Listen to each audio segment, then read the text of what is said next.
Thank you very much. Thank you. Well, thank you, President Powers, Provost Fenves, deans, members of the faculty, family and friends, and most importantly, the class of 2014. It is indeed an honor for me to be here tonight. It's been almost 37 years to the day that I graduated from UT. I remember a lot of things about that day. I remember I had a throbbing headache from a party the night before.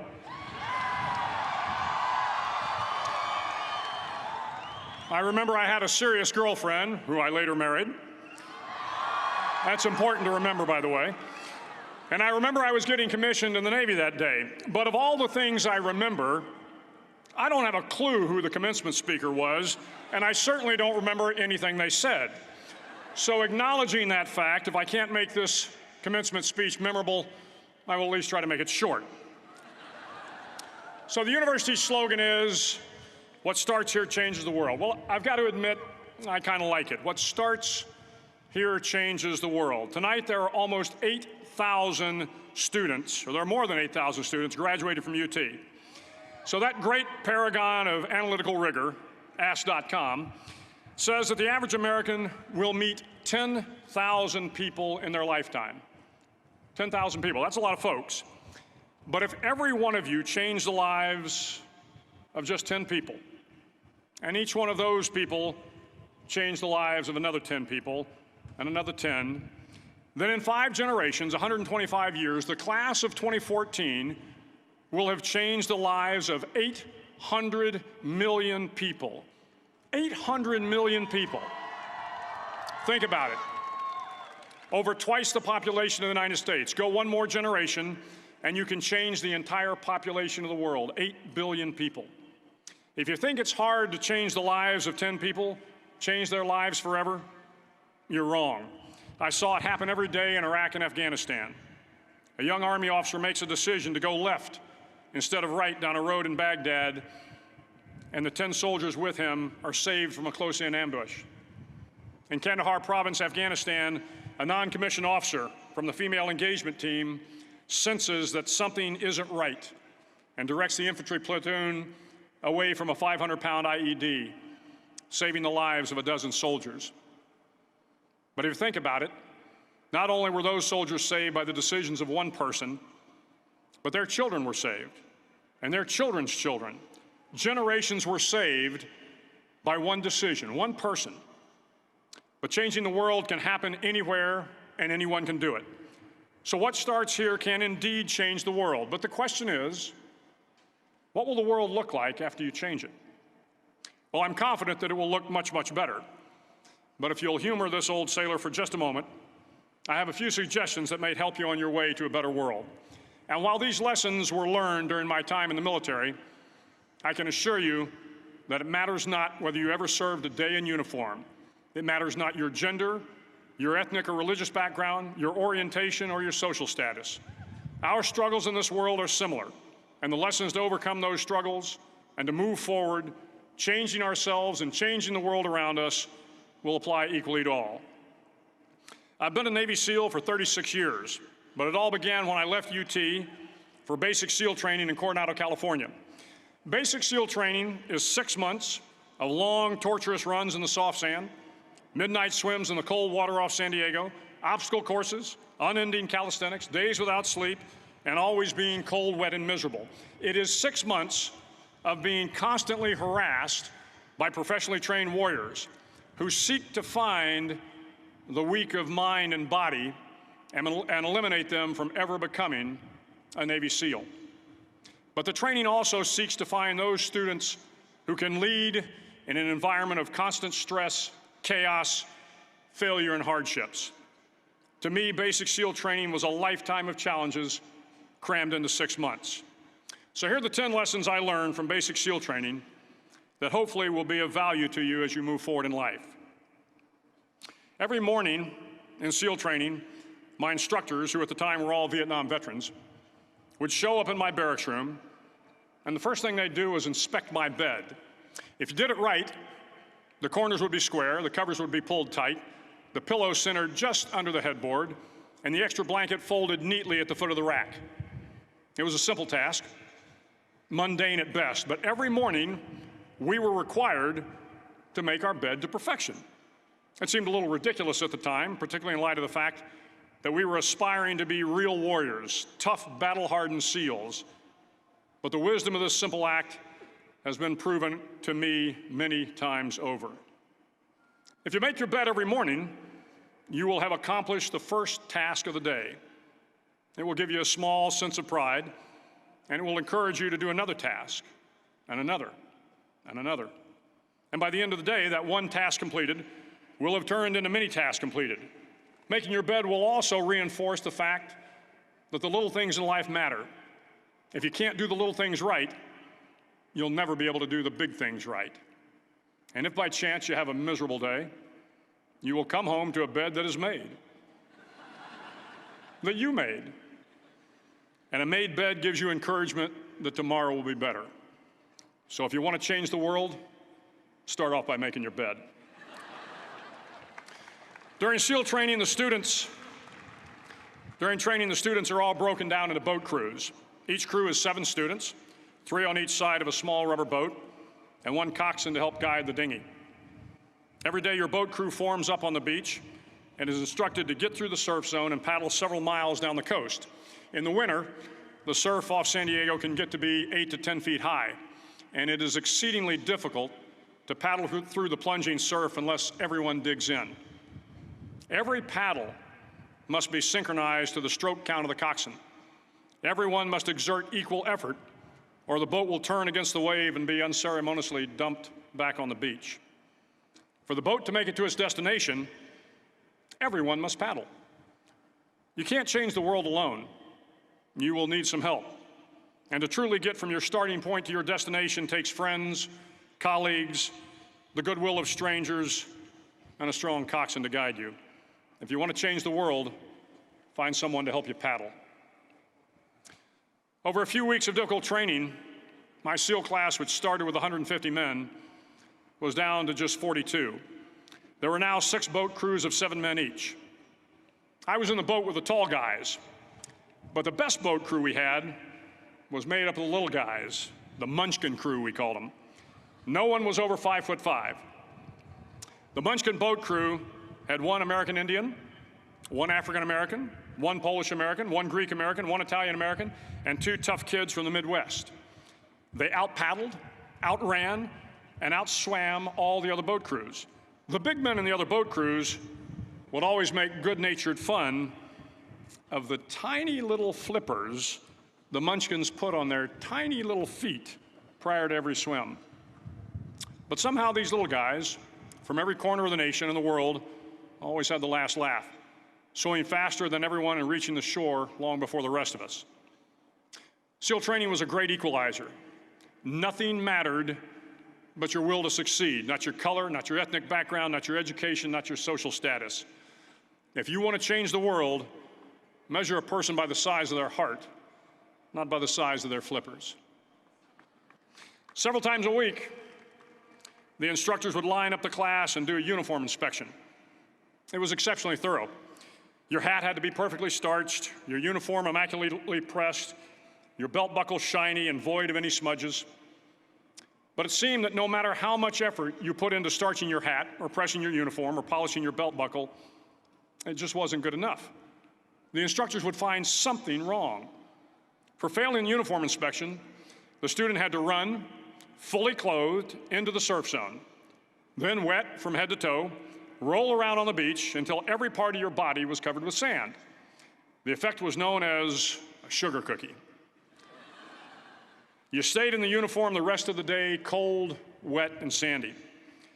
There were many a student who just couldn't accept the fact that all their efforts were in vain, that no matter how hard they tried to get the uniform right, it went unappreciated.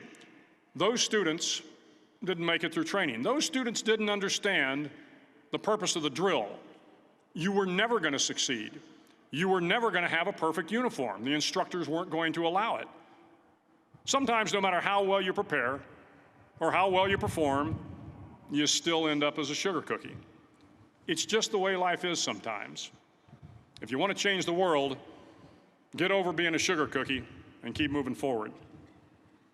Every day during training, you were challenged with multiple physical events: long runs, long swims, obstacle courses, hours of calisthenics, something designed to test your mettle. Every event had standards, times you had to meet. If you failed to meet those times, those standards, your name was posted on a list, and at the end of the day, those on the list were invited to a circus. A circus was 2 hours of additional calisthenics, designed to wear you down, to break your spirit, to force you to quit. No one wanted a circus. A circus meant that for that day, you didn't measure up. A circus meant more fatigue, and more fatigue meant that the following day would be more difficult, and more circuses were likely. But at some time during SEAL training, everyone made the circus list. But an interesting thing happened to those who were constantly on the list. Over time, those students who did 2 hours of extra calisthenics got stronger and stronger. The pain of the circuses built inner strength and physical resiliency. Life is filled with circuses. You will fail. You will likely fail often. It will be painful. It will be discouraging. At times, it will test you to your very core. But if you want to change the world, don't be afraid of the circuses. At least twice a week, the trainees were required to run the obstacle course. The obstacle course contained 25 obstacles, including a 10-foot wall, a 30-foot cargo net, a barbed wire crawl, to name a few. But the most challenging obstacle was the slide for life. It had a 3-level, 30-foot tower at one end and a 1-level tower at the other. In between was a 200-foot-long rope. You had to climb the 3-tiered tower, and once at the top, you grabbed the rope, swung underneath the rope, and pulled yourself hand over hand until you got to the other end.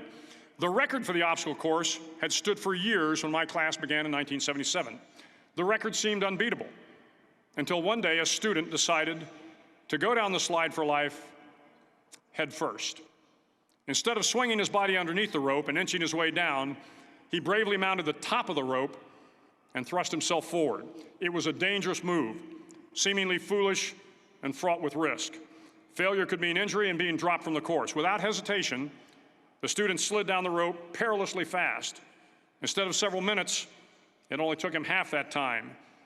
And by the end of the course, he had broken the record. If you want to change the world, sometimes you have to slide down the obstacles head first. During the land warfare phase of training, the students are flown out to San Clemente Island, which lies off the coast of San Diego. The waters off San Clemente are a breeding ground for the great white sharks. To pass SEAL training, there are a series of long swims that must be completed. One is the night swim. Before the swim, the instructors joyfully brief the students on all the species of sharks that inhabit the waters off San Clemente. They assure you, however, that no student has ever been eaten by a shark, at least not that they can remember. But you are also taught that if a shark begins to circle your position, stand your ground. Do not swim away. Do not act afraid. And if the shark, hungry for a midnight snack, darts towards you, then summons up all your strength and punch him in the snout, and he will turn and swim away. There are a lot of sharks in the world. If you hope to complete the swim, you will have to deal with them. So if you want to change the world, don't back down from the sharks. As Navy SEALs, one of our jobs is to conduct underwater attacks against enemy shipping. We practice this technique extensively during training. The ship attack mission is where a pair of SEAL divers is dropped off outside an enemy harbor and then swims well over 2 miles underwater, using nothing but a depth gauge and a compass to get to the target. During the entire swim, even well below the surface, there is some light that comes through. It is comforting to know that there is open water above you. But as you approach the ship, which is tied to a pier, the light begins to fade. The steel structure of the ship blocks the moonlight. It blocks the surrounding street lamps. It blocks all ambient light. To be successful in your mission, you have to swim under the ship and find the keel, the center line, and the deepest part of the ship. This is your objective. But the keel is also the darkest part of the ship, where you cannot see your hand in front of your face, where the noise from the ship's machinery is deafening, and where it gets to be easily disoriented, and you can fail. Every SEAL knows that under the keel, at that darkest moment of the mission, is a time when you need to be calm, when you must be calm, when you must be composed, when all your tactical skills, your physical power, and your inner strength must be brought to bear. If you want to change the world, you must be your very best in the darkest moments. The 9th week of training is referred to as Hell Week. It is 6 days of no sleep, constant physical and mental harassment, and one special day at the Mud Flats. The Mud Flats are an area between San Diego and Tijuana where the water runs off and creates the Tijuana Sloughs, a swampy patch of terrain where the mud will engulf you.